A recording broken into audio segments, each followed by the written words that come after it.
আজকে বেড়াচিটির অরিজিনাল জিমে রয়েছি। যখন আমার বডি ওয়েট ছিল 93 অগস্ট সেপ্টেম্বর মাসে, তখন বেঞ্চ প্রেস মেরেছিলাম 140 কেজি মাসল মাস্টার জিমে। আজকে বডি ওয়েট হয়ে গেছে 83 কেজি, 10 কেজি স্ট্রেট করেছি নিজেকে। 130 কেজি মারছি অরিজিনাল জিমে। দেখা যাক মারতে পারি কিনা। সাপোর্টিং হ্যান্ড হিসেবে রয়েছে জিমের ওনার সম্রাট বণিক। চলুন মারা যাক।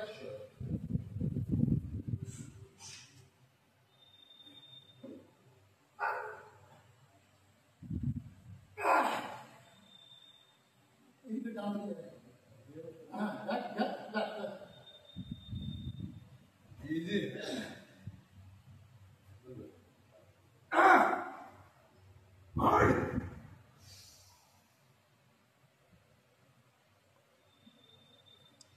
चलो चलो चलो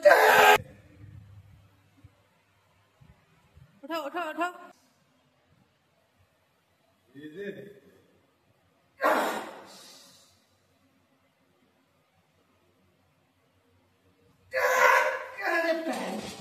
Oye!